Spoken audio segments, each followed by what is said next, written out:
더 질의하실 의원님 계십니까? 네, 이지원 의원님 질의해 주시기 바랍니다. 이지원입니다.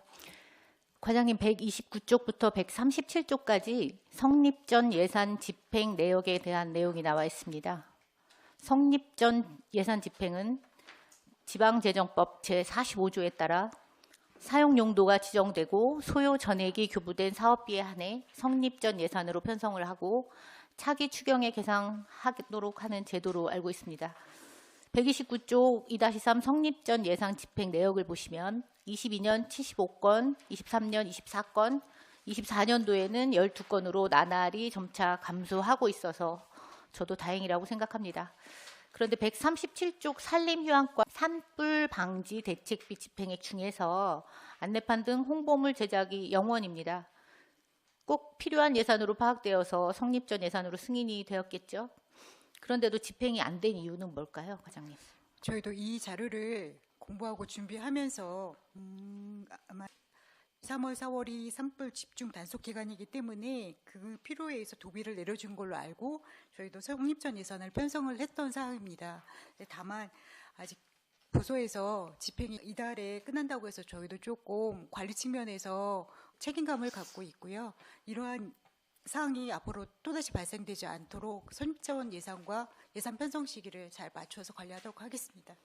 네, 과장님 답변 잘 들었습니다. 예산본부과에서 천안시의 모든 예산을 총괄을 하고 있지만 각 부서에서 모든 사업의 집행이나 추진 사항을 예산본부과에서 다 알 수는 없다는 걸 저도 잘 압니다. 그래도 앞으로는 성립전 예산이 예외적으로 인정되는 만큼 적절히 활용할 수 있도록 예산본부과에서 좀 더 부지런하게 연구해서 관리를 잘 해주시기를 부탁드립니다. 네, 열심히 챙기도록 하겠습니다. 네, 과장님 162쪽에서 171쪽까지 용역 과제에 대한 내용이 나옵니다. 저도 용역 과제 심의위원회 위원으로 2년 동안 한 번도 빠지지 않고 활동하고 있기 때문에 기억나는 내용들이 많았습니다. 이 회의가 열리면 생각보다 시간이 소요돼가지고 여러 국장님도 포함해서 이렇게 굉장히 힘든 위원회 중에 하나예요. 과장님, 천안시 예산으로 진행되는 여러 가지 용역 과제들의 결과는 어디서 찾아볼 수 있습니까? 저희 조례사무로는 홈페이지에 등록하도록 되어 있습니다. 네, 맞습니다. 천안시청 홈페이지 들어가서 행정정보 안에 들어가서 재정정보 공개라는 서브 카테고리가 있어요. 거기 안에 들어가서 용역 결과 공개라는 서브 카테고리로 들어가시면 정책연구 관리 시스템이라고 떠요, 서브창이. 그럼 그 정책연구 관리 시스템에서 키워드를 넣으면은 그동안 천안시가 진행했던 모든 그 용역 과제의 결과가 검색이 됩니다. 제가 그래서 직접 들어가서 이렇게 하나하나 살펴보았어요. 과장님, 이러한 용역과제 결과 보고서의 공개는 의무사항이죠? 의무사항입니다. 네, 저도 그렇게 알고 있는데 제가 이렇게 직접 조사를 해보니까 어느 부서는 있고 어느 부서는 검색이 안 돼요. 그러니까 이 서브 카테고리에서 과제 결과라고 용역과제 결과 보고서는 따로 뜨거든요. 그래서 열심히 찾아봤는데 검색이 안 되는 부서가 있습니다. 천안시 용역과제 심의위원회 설치 및 운영 조례를 보시면 제17조 1항에 용역 결과물을 보관 관리한다는 내용과 함께 지체 없이 용역 결과를 정책 연구 관리 시스템, 앞서 말씀드린 홈페이지랑 연결되죠. 시 홈페이지에 공개를 해야 한다. 다만 공개할 수 없는 경우에 대해서 2항에서 언급하고 있습니다. 용역 결과를 비공개하는 경우 비공개 사유와 공개 시점을 시 홈페이지 등에 구체적으로 알려야 한다고 나와 있습니다. 아까 과장님께서 언급하신 것처럼 의무사항이죠. 그럼 22년도 61개의 천안시 용역과제 중 몇 개의 결과 보고서가 공개되었습니까? 저희가 파악한 것으로는 37개가 네, 37개. 그럼 23년도 46개의 천안시 용역과제 중에서는 몇 개의 결과 보고서가 공개되었죠? 21건입니다. 네. 그럼 24년도 18개의 용역과제 중에서 몇 개의 결과 보고서가 공개되었습니까? 3건으로 알고 있습니다. 말씀하신 것처럼 22년도 61개에서 결과 보고서가 올라온 게 37개, 23년도에는 46개의 용역 과제 중에서 결과 보고서가 올라온 게 21개, 그리고 올해는 18개의 결과 보고서에서 단 3개만 이 결과가 검색이 되었습니다. 네, 그러면 과장님, 아까 제가 언급했었던 것처럼 50%도 안 되게 이 결과 보고서가 홈페이지에 공개가 안 되고 있습니다. 그럼 예산법무과에서 용역을 진행했던 각 부서별로 결과 보고서를 공개하라고 공문을 보내고 계십니까?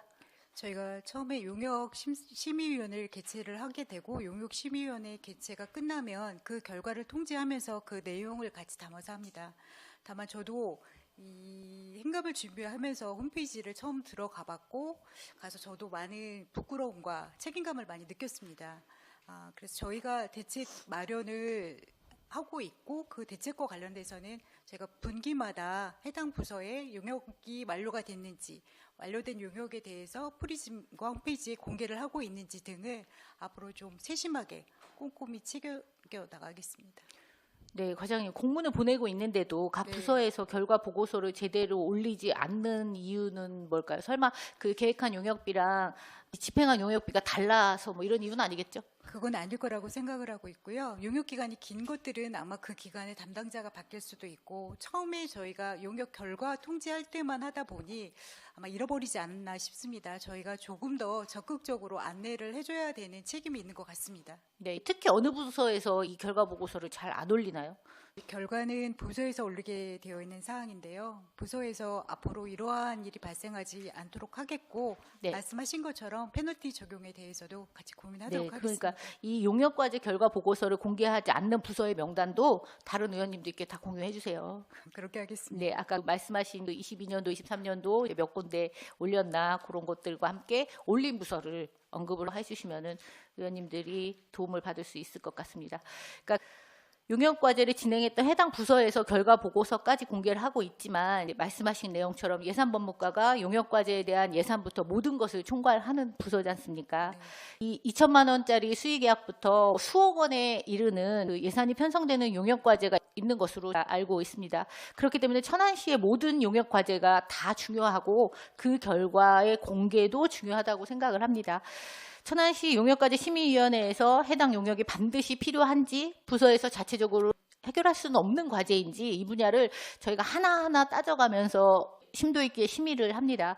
그렇게 심사숙고한 회의를 통해서 용역비로 천안시 예산을 들여서 진행된 용역과제의 결과물이 제대로 공개되지 않고 있다면 저는 이게 굉장히 문제가 있다고 생각을 하거든요. 과장님도 동의하시죠? 그렇습니다. 시민의 혈세로 구성된 용역비가 투입된 상황이니까 모든 부서의 용역과제 결과물이 제대로 다 공개될 수 있도록 예산법무과에서 끝까지 체크하고 관리를 해 주시기를 부탁드립니다. 과장님 노력해 주실 거죠? 관리 소홀함이 없도록 꼼꼼히 챙겨 나가겠습니다. 예, 감사합니다. 과장님 성의 있는 답변에 다시 한번 감사드립니다. 이상입니다. 이주연 의원님 수고하셨습니다.